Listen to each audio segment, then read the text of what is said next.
Bom, pessoal, primeiramente, boa noite a todos, sejam todos bem-vindos ao nosso grupo de estudo. Nós vamos dar continuidade ao assunto, falando sobre a manifestação de Cristo e o reino milenar de Jesus, que é a preparação para o perfeito estado eterno. Era para nós termos terminado esse assunto na semana passada, mas não conseguimos terminar, de qualquer maneira, vamos terminar hoje. Então, nós já falamos sobre a manifestação de Cristo no final da grande tribulação, já falamos sobre o reino milenar de Cristo, e agora nós vamos falar sobre os fatos relacionados à parte final do reino milenar de Cristo. Então, hoje nós vamos falar sobre o fim do milênio e a revolta final de Satanás. Primeiramente, eu gostaria de ler esse texto que está em Apocalipse, capítulo 20, versos 2, 3 e 7 a 9, início do verso 9, que diz: Ele prendeu o dragão, a antiga serpente, que é o diabo e Satanás, e o acorrentou por 1000 anos, lançou-o no abismo, fechou e pôs um selo sobre ele, para assim impedi-lo de enganar as nações até que terminassem os 1000 anos. Depois disso, é necessário que ele seja solto, tá, por um pouco de tempo. Quando terminarem os 1000 anos, Satanás será solto da sua prisão e sairá para enganar as nações que estão nos 4 cantos da terra, Gog e Magog, a fim de reuni-las para a batalha.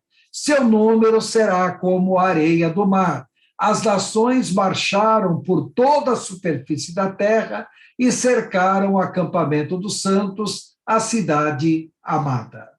Bom, pessoal, então nós falamos sobre o milênio. Nesse gráfico que vocês estão vendo aí, que nós temos abordado desde o início das nossas palestras de escatologia. Então, vocês veem nesse gráfico a linha mais grossa na horizontal, é a linha do tempo em relação à cidade de Jerusalém. Então, no Antigo Testamento, o povo de Deus sobre a terra era o povo de Israel. Depois, com a vinda de Jesus, sua morte, sua ressurreição e o dia de Pentecostes, então o Senhor começou a ter um novo povo sobre a terra, que é a igreja de Jesus. O povo de Israel não deixou de ser o povo escolhido de Deus, mas Deus passou a ter um novo povo, que é a igreja. Bom, então, nesse gráfico nós vemos, antes de Cristo, o povo de Israel, depois de Cristo, ou AD, nós temos um novo povo, que é a igreja. Então, observe que nesse gráfico, nós temos ali a cruz de Cristo, o Calvário, e lembrar que com a morte e a ressurreição de Cristo, os santos da antiga aliança já estão no céu.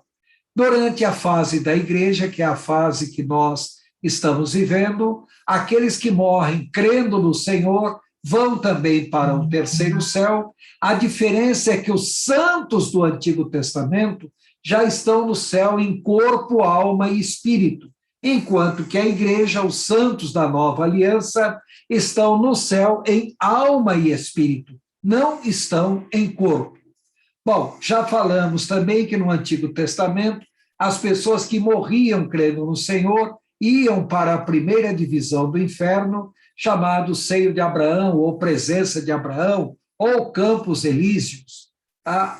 Enquanto que as pessoas ímpias da antiga aliança iam para o Hades. Na nova aliança que nós estamos vivendo, as pessoas que morrem crendo no Senhor vão direto para o terceiro céu. Os ímpios continuam indo para o Hades, lembrando que o Hades é a segunda divisão do inferno. Bom, um dia a igreja vai ser arrebatada, em algum momento após o arrebatamento da igreja, ou durante o arrebatamento da igreja, ou pouco antes do arrebatamento da igreja, vai começar a ocorrer aquilo que é chamado de a grande tribulação, ou semana 70 de Daniel. Então, enquanto aqui na terra estará acontecendo a grande tribulação, lá no céu estará acontecendo o tribunal de Cristo e as bodas do Cordeiro. Lembrando que após o tribunal de Cristo, no meio da grande tribulação, Satanás é lançado do céu à terra e vem furioso porque ele sabe que pouco tempo lhe resta. E durante a grande tribulação, a semana 70 de Daniel, os que morrerem sem salvação também vão para o Hades. Os que morrerem crendo no Senhor durante a grande tribulação vão diretamente para debaixo do trono de Deus, e no final da grande tribulação, esses que morreram durante a grande tribulação ressuscitam. Então, são os santos da grande tribulação. Após isso, ocorre a manifestação de Cristo, então ele vem, a batalha do Armagedon, Satanás é preso, lançado diretamente no abismo, que é a terceira divisão do inferno. E após o julgamento das nações, Jesus estabelece sobre a terra o seu reino milenar, o milênio, o reino de Cristo. Então, lembrar que a principal finalidade do milênio é provar para o homem que o homem é mau por natureza, que o homem peca porque é um pecador. O homem não peca porque Satanás tenta, porque durante o milênio Satanás estará preso, não poderá tentar ninguém, e ainda assim haverá pessoas que não se sujeitarão ao Senhor.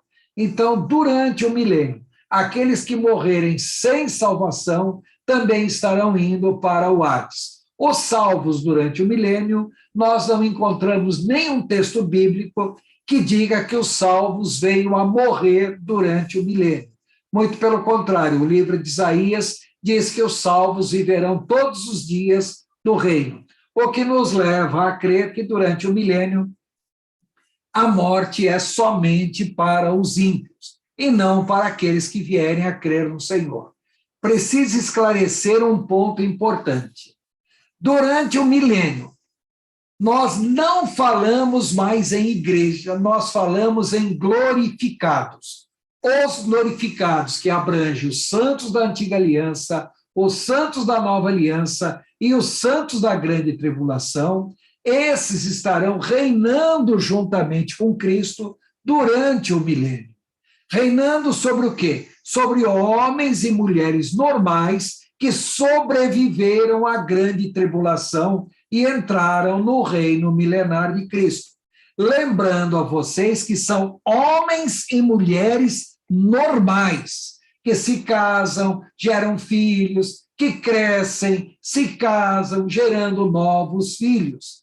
Lembrando que, para entrar no milênio, a condição é sobreviver à grande tribulação. E os sobreviventes, eles não entrarão no milênio em função da fé, mas em função do tratamento dado ao povo de Israel. E como eu disse, a principal finalidade do milênio é provar para o homem que o homem é mau por própria natureza, porque haverá uma quantidade muito grande de pessoas que se rebelarão contra o Senhor durante o milênio. A própria Bíblia diz que o Senhor punirá as nações, fazendo com que não haja chuva sobre elas, quando elas não obedecerem ao Senhor. Os egípcios serão castigados e terão que peregrinar no deserto por 40 anos. Então, é para vocês verem que no milênio, nem tudo será uma maravilha. Apesar de que Cristo estará reinando, os glorificados serão visíveis, exercerão a função de juízes e sacerdotes sobre a terra, os anjos serão visíveis, Satanás estará preso e não poderá tentar ninguém, o evangelho do conhecimento do Senhor estará sendo pregado, mas ainda assim existirão pessoas que não crerão no Senhor. Aí, no finalzinho do milênio, que é o assunto que nós vamos abordar agora, Satanás é solto do abismo e promove uma revolta final contra o Senhor. Nessa revolta final, a cidade de Jerusalém é cercada, o Senhor vai retirar da terra os santos do milênio e, a partir daí, ocorrem os eventos finais, que é o que nós estaremos falando a partir desse momento. Então, nos eventos finais, tem a destruição de todos os ímpios, depois a ressurreição dos ímpios, comparecem perante o tribunal do trono branco, todos são julgados e condenados a quinta divisão do inferno, o Geena, ou lago de fogo e enxofre. Então, nós estaremos falando sobre isso a partir de agora. Então, especificamente, vamos falar sobre a revolta final de Satanás no final do milênio. Então, durante o milênio, Satanás esteve preso o tempo todo, ele não podia tentar ninguém, mas é interessante observar que muitas pessoas, na realidade, se rebelaram contra o Senhor. No final do milênio, Satanás é solto do abismo com o objetivo de enganar os habitantes da Terra que nasceram durante o milênio. Por quê? Porque essas pessoas que nasceram durante o milênio, muitos, de fato, que nasceram, não quiseram servir ao Senhor, mas muitos serviram ao Senhor pela falta de algo aparentemente melhor. Ou seja, pessoas que de fato nunca foram tentadas por Satanás. E agora Satanás é solto do abismo e vai tentar essas pessoas. E a quantidade de gente que vai seguir Satanás nessa revolta final é muito grande. Se o milênio todinho foi para provar que o homem é mau, porque é mau por natureza, a revolta final de Satanás vai deixar bem claro isso, tá? Porque muitas pessoas, de fato, estarão prontas para se revoltar contra o Senhor. Um grande exército dos seguidores de Satanás, eles vão sitiar Jerusalém, então a cidade santa, Jerusalém, é cercada, tá? Lembrar que nesse cerco, os fiéis também estarão provando a sua fé. Qual é a prova da fé? Diante da ameaça de uma destruição iminente, muitas pessoas talvez até abandonem a fé. Porque, como eu disse, o objetivo é mostrar, é revelar quem realmente quer servir ao Senhor. Mas aqueles que permanecerem fiéis, bom, esses de fato vão entrar a eternidade adentro. Então, nessa guerra final, é chamada de a congregação de Gog e Magog. Apocalipse, capítulo 20, versos 7 e 8. Mas se vocês lerem Ezequiel 38, 39, também fala sobre a batalha de Gog e Magog, que é um acontecimento anterior à grande tribulação. E agora, nessa revolta final de Satanás, novamente uma grande congregação, uma grande rebelião chamada de Gog e Magog. Então, muitos autores colocam essa revolta como sendo a mesma de Ezequiel 38, 39. Portanto, antes do arrebatamento da igreja ou durante a grande tribulação. Porém, as diferenças entre ambas são muito grandes. Nós já vamos ver quais são essas diferenças. Agora, por que em Ezequiel nós temos uma guerra de Gog e Magog anterior à grande tribulação? E agora uma guerra de Gog e Magog já no finalzinho do milênio. Bom, a primeira coisa que vocês têm que entender é que existem muitas profecias bíblicas com duplo cumprimento, e essa, ao que tudo indica, é um duplo cumprimento. Mas nós temos que explicar que são duas guerras completamente diferentes. Por quê? Então, observem nesta tabela. A guerra de Gog e Magog, de Ezequiel 38, 39, ocorre antes da grande tribulação. A guerra de Gog e Magog, mencionada em Apocalipse 20, ocorre no finalzinho do milênio. Então, vamos ver as diferenças entre elas. Gog e Magog, de Ezequiel 38 e 39, formam uma confederação de nações do norte da terra. A própria palavra Gog quer dizer telhado ou topo da terra. Agora, a confederação de Gog, mencionada em Apocalipse, capítulo 20, diz que é uma confederação de nações de todos os povos da terra. É óbvio que foi dado o nome de Gog e Magog, porque, na realidade, os principais, ou o principal povo que estará nessa liderança final será o mesmo povo de Gog e Magog da batalha de Gog e Magog mencionada antes da grande tribulação. Por isso que o nome Gog e Magog é repetido. Agora, reparem que em Ezequiel 38, Gog e Magog vem contra Israel por motivos econômicos. Agora, em Apocalipse, capítulo 20, verso 8, Gog e Magog vem contra Jerusalém como o último esforço de Satanás para barrar os planos de Deus para a eternidade, mesmo sabendo que vai ser derrotado.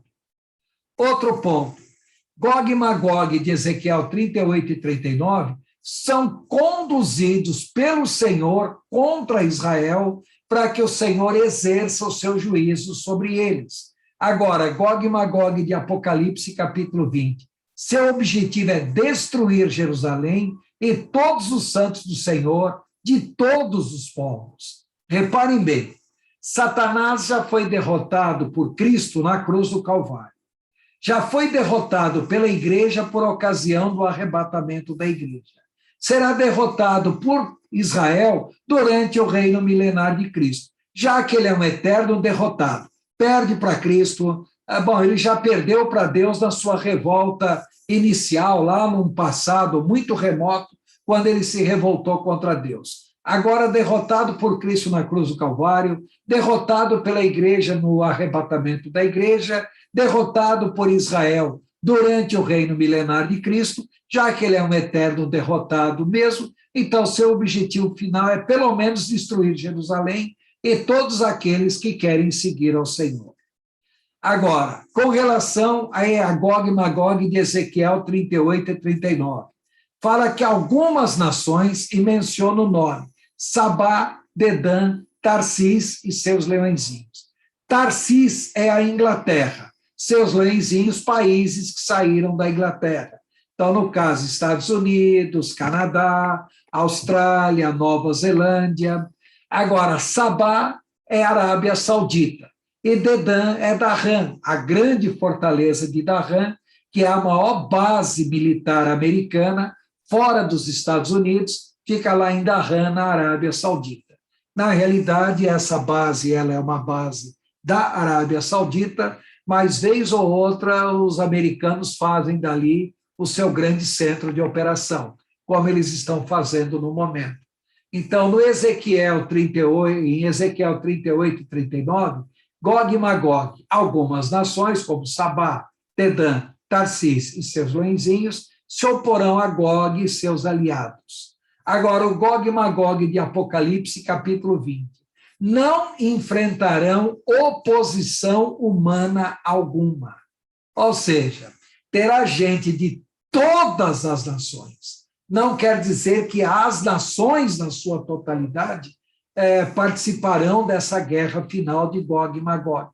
Mas a nação, como instituição, todas as nações estarão participando disso. Outra característica, o Gog e Magog de Ezequiel 38 e 39 são derrotados por terremoto, pela espada, peste e chuvas de pedras que caem sobre Gog e Magog. Já que o Gog e Magog de Apocalipse capítulo 20 são destruídos por fogo que desce do céu. O Gog e Magog de Ezequiel 38 e 39, os seus mortos são sepultados em Israel e levam um tempo de 7 anos para sepultar os mortos. Agora, o Gog e Magog de Apocalipse capítulo 20, eles não são sepultados, eles são totalmente consumidos pelo fogo. O Gog e Magog de Ezequiel 38 e 39, esse fato ocorre antes do milênio, pois visa a conversão do povo de Israel e o derramamento do Espírito Santo. Enquanto que o Gog e Magog de Apocalipse 20, esse fato ocorre após o milênio, pois está na sequência normal do assunto sobre o reino milenar de Cristo. E, por fim, o Gog e Magog de Ezequiel 38 e 39. As consequências dessa guerra são a conversão do povo de Israel e o derramamento do Espírito Santo sobre toda a humanidade, é o verdadeiro cumprimento da profecia de Pentecostes, enquanto que o Gog e Magog de Apocalipse, capítulo 20. As consequências dessa guerra são o juízo final e a destruição de todo o universo e a posterior criação de novo céu e nova terra. Bom, eu estou colocando isso para vocês entenderem. São dois fatos distintos. Por que usa o mesmo nome? Ora, porque na batalha, na guerra final de Gog e Magog contra o Senhor, obviamente o principal representante será justamente o povo de Gog e Magog, da primeira grande guerra de Gog e Magog, que ocorre antes da grande tribulação. Em outras palavras, Rússia e seus aliados, mais uma vez, mostram as suas caras. Como eu disse na semana passada para vocês, existem povos que historicamente sempre trataram bem o povo de Israel. Exemplo, a Inglaterra, Estados Unidos. E existem povos que historicamente sempre trataram mal o povo de Israel. Exemplo típico é a Rússia. Então, aí é fácil de entender por que a batalha final, na realidade, recebeu o mesmo nome de Gog e Magog. Embora a Bíblia esteja se referindo a dois fatos diferentes em ocasiões completamente diferentes. Esse é um exemplo típico na Bíblia que nós chamamos de profecia de duplo cumprimento. Tá? Bom, então a conclusão em si. O que é o milênio? O milênio, ele é o início do reino eterno de Cristo. Só que o que nós temos que entender do milênio é que ele não apenas é um preparatório para o reino de Cristo, mas também para mostrar a impiedade do homem.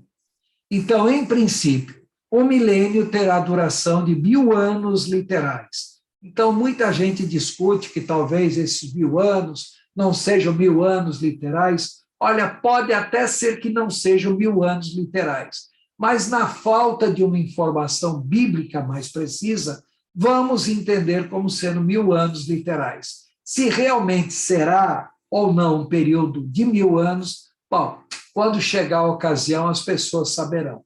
Tá? Agora, o que nós temos que entender sobre o milênio? As condições de vida serão ideais, mas ainda assim, muitas pessoas optarão por se insubordinarem contra o Senhor. E se as condições de vida são ideais, as condições de salvação também são ideais. Mas muitas pessoas acabarão optando pelo pecado. Porque o objetivo do milênio é justamente isso, provar que o homem é mau, porque o homem é mau. E, por fim, quais são, então, os objetivos do milênio? Primeiro, como eu disse, provar que o homem é mau por natureza e opta pelo pecado, erro e insubordinação, e não porque Satanás o induz ao pecado. É claro que atualmente Satanás induz as pessoas ao pecado. No milênio, Satanás estará preso, não poderá induzir ninguém, mas ainda assim haverá pecado. E o milênio também é a preparação para o perfeito estado eterno, que é o que nós começaremos agora. Deixa, antes de nós encerrarmos esse assunto, eu mais uma vez chamar a atenção de vocês para um ponto extremamente importante. Entendam, no milênio, Cristo estará reinando. Os glorificados estarão reinando juntamente com Cristo. Os anjos estarão visíveis, operando. Tá? O evangelho do conhecimento estará sendo pregado. A nova Jerusalém será vista no céu, como um gigantesco satélite que poderá até iluminar a terra da posição que ele estará lá no céu. Então, como eu disse, as condições de vida, as condições de salvação são ideais, mas nem todo mundo servirá ao Senhor. Então, entendam, e é isso que precisa deixar bem claro, que muita gente tem na cabeça que no milênio todo mundo vai virar anjo. Em primeiro lugar, ninguém vai virar anjo. Nem os salvos virarão anjos. Nós não seremos anjos. Seremos superiores a anjos.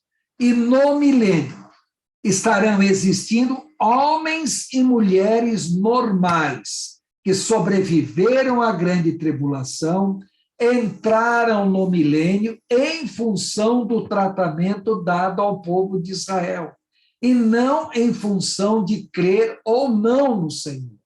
Então, muitas pessoas entrarão no milênio, mas não crerão no Senhor. Só que essas pessoas procriarão e a quantidade de pessoas ímpias, tá, será muito grande.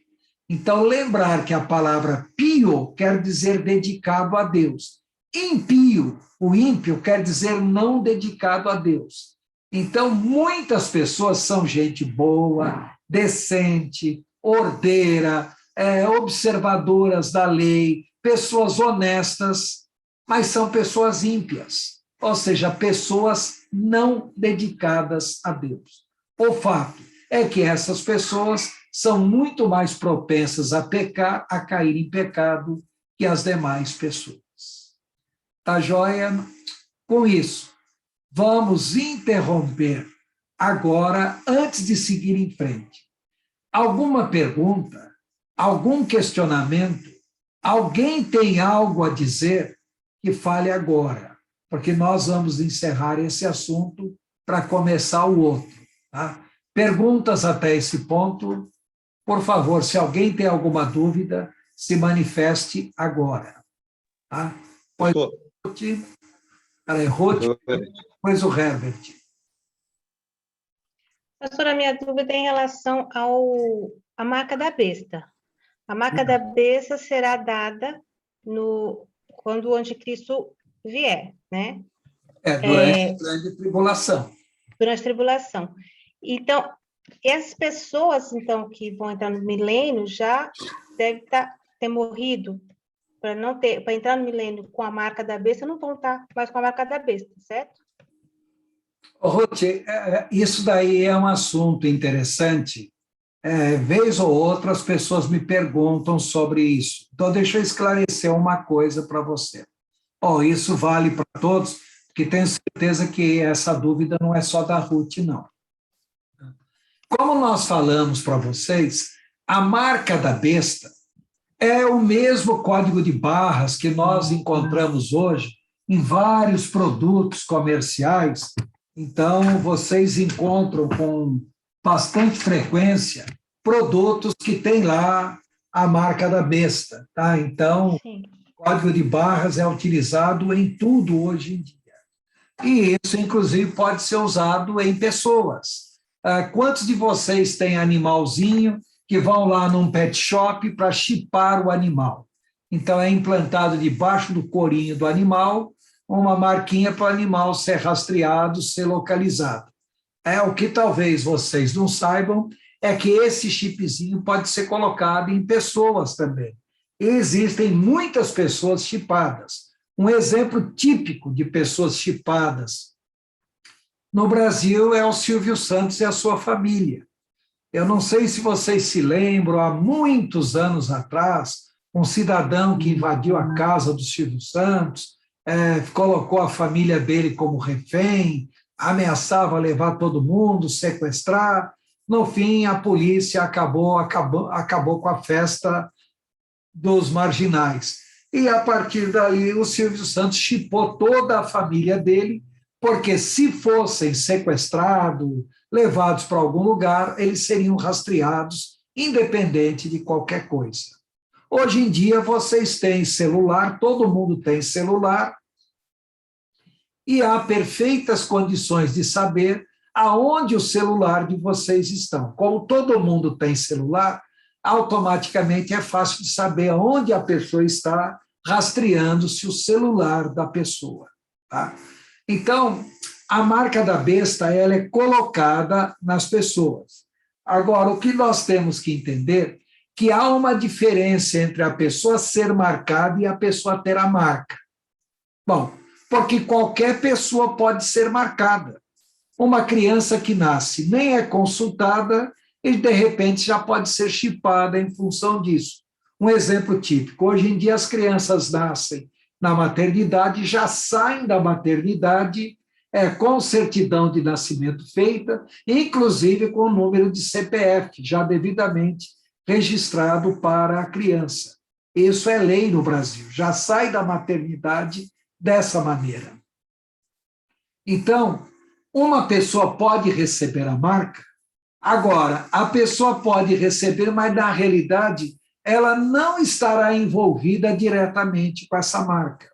Enquanto que algumas pessoas, na realidade, usarão essa marca de alguma maneira para obter alguma forma de benefício, algum tipo de controle, assim por diante. Em outras palavras, a pessoa, na realidade, é alguém que tem a marca e faz questão de aceitar aquela marca na sua vida. Então, uma questão que já levantaram para mim antes, e agora a Ruth acabou falando, durante a grande tribulação, as pessoas serão marcadas, eu diria que a esmagadora maioria da população mundial. E é fácil de entender isso por dois motivos. Primeiro, porque hoje em dia todo mundo tem celular. Então é fácil de controlar a vida de qualquer pessoa. E outra coisa, no ano de 2020 e 2021, nós passamos por uma pandemia muito forte do coronavírus. E vocês viram como houve uma campanha sistemática de imunizar todas as pessoas do mundo? Talvez todos vocês que estejam me ouvindo agora foram devidamente vacinados contra o coronavírus. Em outras palavras, é possível arregimentar toda a população mundial para que as pessoas sejam chipadas? É perfeitamente possível, sim. E podem esperar de uma outra coisa.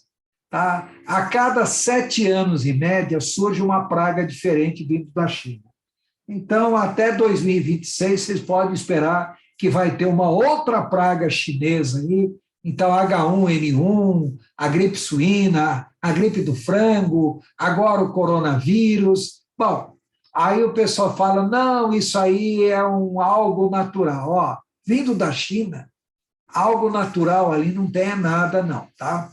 Não tem ninguém que me convença que isso aí não é produto de laboratório. Bom, mas deixa isso para lá, senão daqui a pouco o STF vai me caçar aqui por fazer esse tipo de afirmação. Tá? Agora, o que eu quero que vocês entendam.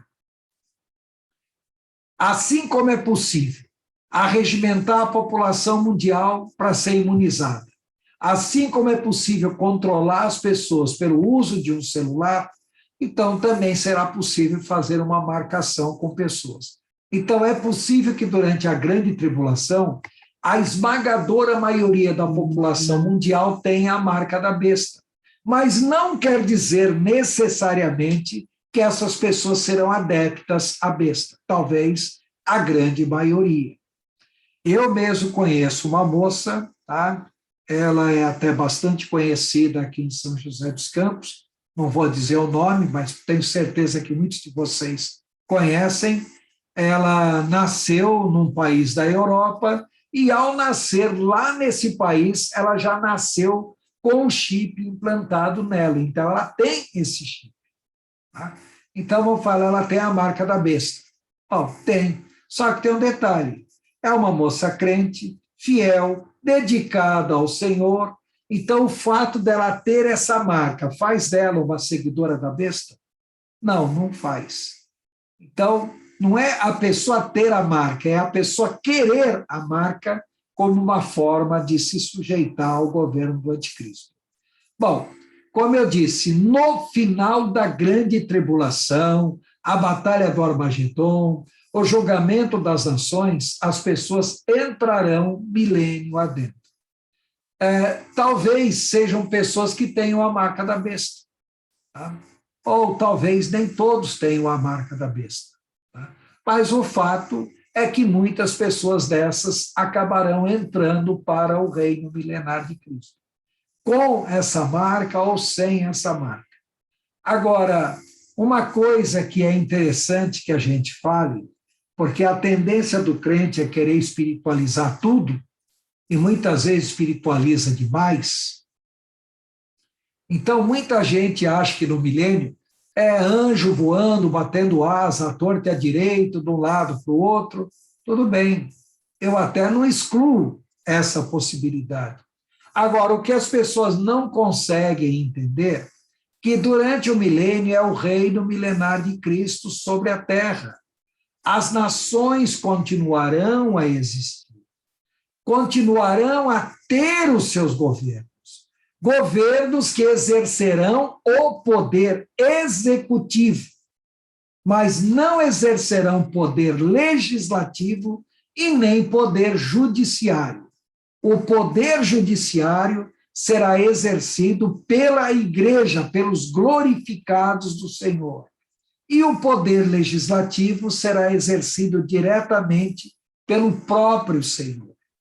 Agora, entenda, serão nações sobre a terra, terão seus governantes, nem todos se sujeitarão ao Senhor, a ciência evoluirá num nível como nunca evoluiu antes.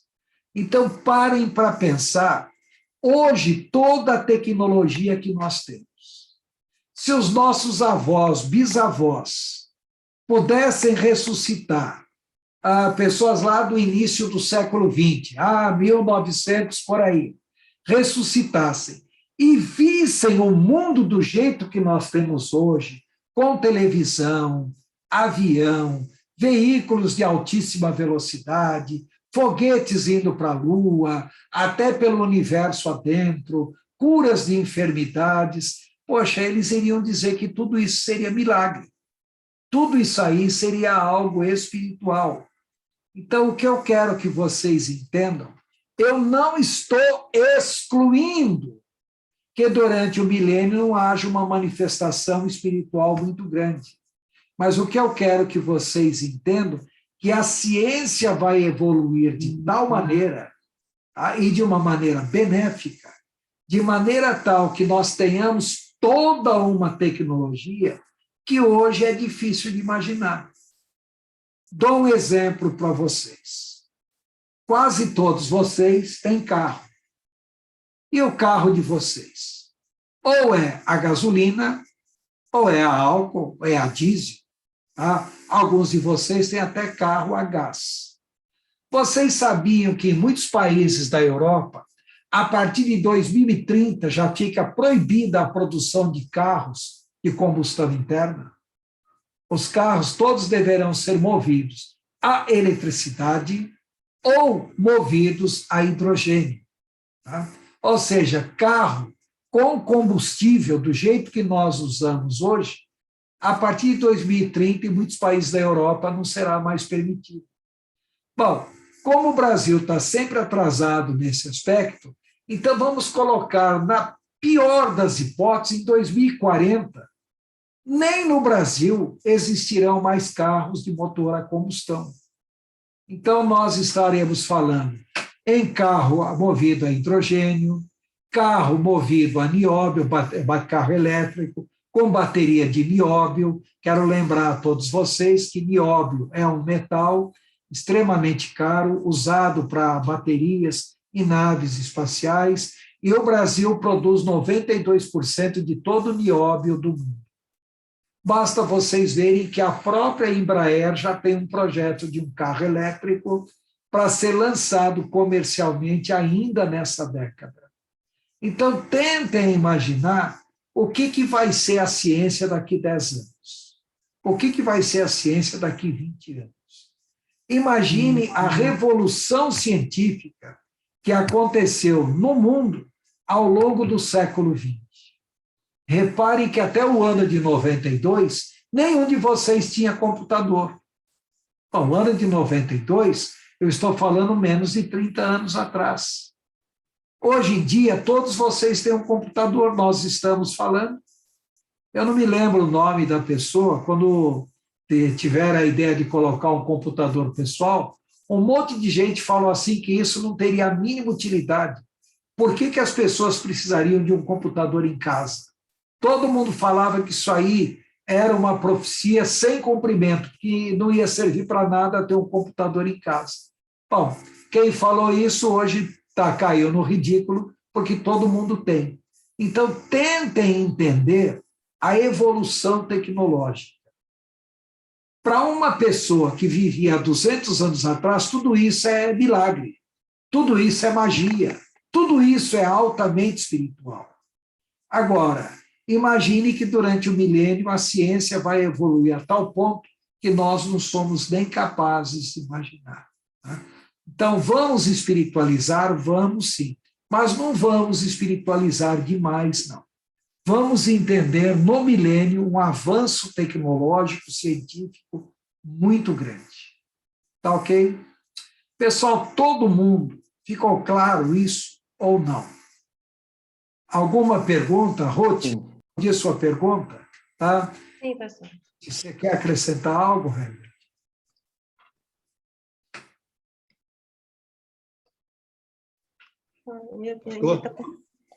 Pois não, Herbert? Só uma pergunta rápida. Quando fala novos céus e novas terras, é fisicamente uma nova terra? É fisicamente isso aí é o assunto que eu vou entrar agora. Ok. Tá bom? Isso eu vou falar a partir de agora. Tá joia? Alguém mais quer acrescentar alguma coisa? Não? Bom, então, pessoal, eu interrompi a nossa gravação. Vou interromper a gravação.